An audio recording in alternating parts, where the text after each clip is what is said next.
আমার ছেলেরা কৃষি কাজ করলে তারা এই পেশায় আমাদের পরিবারের 10ম প্রজন্ম হবে, কিন্তু এখন নীতি নেওয়া হচ্ছে যার কারণে আমাদের পণ্যের দাম 20-30% কমে যাচ্ছে, উল্টো আমাদের খরচ বেড়ে যাচ্ছে। তাহলে কি আমরা এই ব্যবসা টিকিয়ে রাখতে পারবো? এমন আক্ষেপ ছাড়লেন আমেরিকান সয়াবিন অ্যাসোসিয়েশনের সভাপতি ক্যালেব রাগল্যান্ড। কেন্টাকির ম্যাগনোলিয়ার একজন সয়াবিন চাষী তিনি। 2016, 2020 এবং 2024 সালের প্রেসিডেন্ট নির্বাচনে ভোট দিয়েছিলেন ডোনাল্ড ট্রাম্পকে। কিন্তু ট্রাম্পকে ভোট দেওয়াই যেন তার জন্য কাল হলো, কারণ সংকটের মুখে পড়েছে মার্কিন কৃষি খাত। স্ত্রী ও 3 ছেলেকে নিয়ে খামারের কাজ করেন রাগল্যান্ড। 2 শতাব্দীর বেশি সময় ধরে একই জমিতে চাষাবাদ করছেন তাদের পূর্বপুরুষরাও। তবে সম্প্রতি উৎপাদন খরচ বাড়লেও কমেছে ফসলের দাম। এতে পরবর্তী প্রজন্মের ভবিষ্যৎ নিয়ে শঙ্কিত এই রাগল্যান্ড দম্পতি। এর জন্য সবচেয়ে বেশি দায়ী ট্রাম্পের শুল্ক নীতি।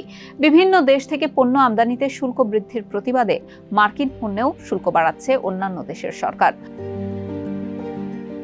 কৃষকরা প্রথমবার নতুন শুল্কের মুখোমুখি হচ্ছে এমনটি নয়। ট্রাম্পের প্রথম মেয়াদে 2018 সালের চীনের সঙ্গে বাণিজ্য যুদ্ধের সময় অন্তত $27 বিলিয়ন ক্ষতি হয়েছিল মার্কিন কৃষি খাতে। তবে বড় লোকসান গুনতে হয় সয়াবিন চাষীদের। রাগল্যান্ড বলেন, শুল্ক বিশ্বাস নষ্ট করে। নতুন ক্রেতা পাওয়া অনেক কঠিন, কিন্তু পুরনো ক্রেতাদের ধরে রাখা তুলনামূলক সহজ।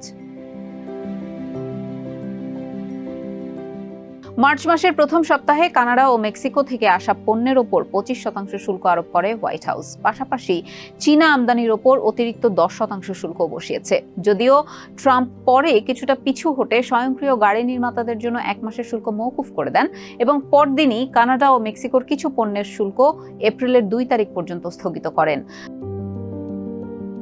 তবে চীনের জন্য কোনো শুল্ক ছাড় দেওয়া হয়নি। চীন পাল্টা শুল্ক আরোপ করেছে, যা মূলত মার্কিন কৃষি পণ্যকে লক্ষ্য করেই। বিশেষ করে এখন মার্কিন সয়াবিনের ওপর অতিরিক্ত 10% শুল্ক বসানো হয়েছে, আর ভুট্টার ক্ষেত্রে এই শুল্ক 15%।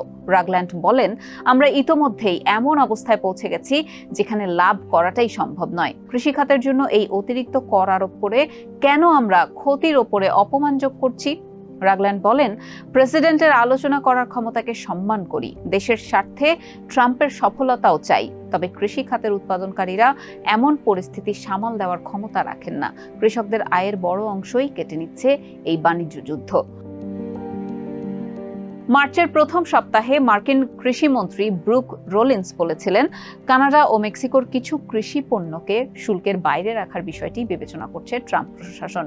এর ধারাবাহিকতায় সার তৈরিতে ব্যবহৃত পটাশের ওপর শুল্ক কমিয়ে 10% করেছেন ট্রাম্প।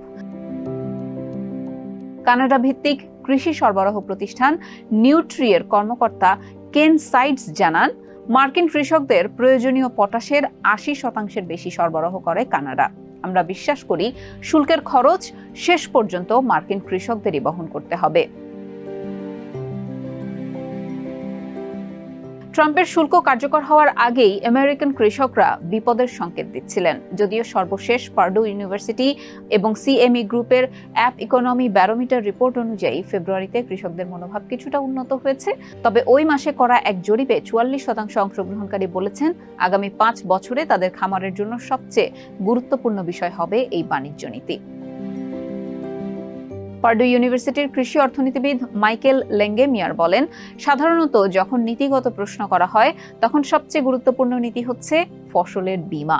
ফসলের বীমা এতটাই জনপ্রিয় যে এটি যেন অ্যাপল পাই আর বেসবলের মতো আমেরিকান সংস্কৃতির একটা অংশ। এটি কৃষকদের জন্য খুব কার্যকর একটি নিরাপত্তা ব্যবস্থা। তিনি আরো বলেন, ফসলের বীমা যদি বাণিজ্য নীতির তুলনায় অনেক কম গুরুত্ব পায় তাহলে তা অনেক কিছু বোঝায়। ফেব্রুয়ারির ওই জরিপে আরও দেখা গেছে যে প্রায় 50% কৃষক মনে করেন বাণিজ্য যুদ্ধের ফলে মার্কিন কৃষি পণ্যের রপ্তানি উল্লেখযোগ্যভাবে কমে যাওয়ার সম্ভাব্য বা খুবই সম্ভাব্যতা আছে।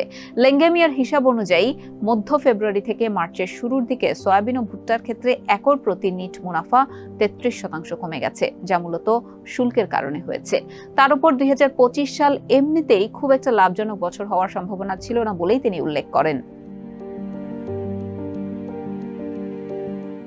বাণিজ্য যুদ্ধ কৃষিপণ্য রপ্তানি কমিয়ে দেবে বলে অর্থনীতিবিদরা মনে করছেন। শুল্কের কারণে সাময়িকভাবে কৃষকদের মনোভাব কিছুটা নেতিবাচক হতে পারে। তবে এই শুল্কের একটি ইতিবাচক দিক হতে পারে যে এটি দ্রুত নতুন কৃষি বিল পাশ করাতে সহায়তা করবে।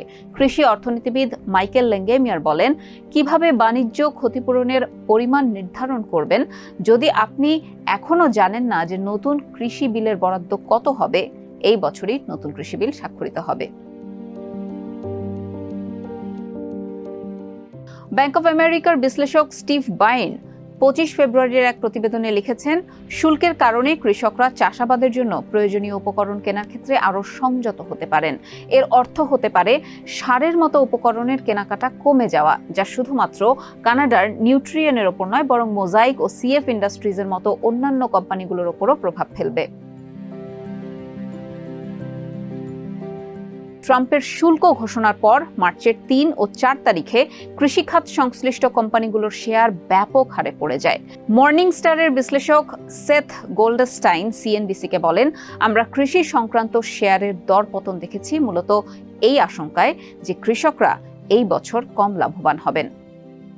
গত এক মাসে মোজাইকের শেয়ার প্রায় 8% কমেছে, সিএফ ইন্ডাস্ট্রিজের শেয়ার কমেছে প্রায় 10%, নিউট্রিয়েনের শেয়ার 1% কমেছে। এজিসিও তুলনামূলক ভালো অবস্থানে রয়েছে, যাতে শেয়ার যথাক্রমে 1.7% ও 0.3% বেড়েছে। সেথ গোল্ডস্টাইন মনে করেন, দীর্ঘমেয়াদে বাণিজ্য যুদ্ধ কৃষকদের ওপর বড় কোনো প্রভাব ফেলবে না।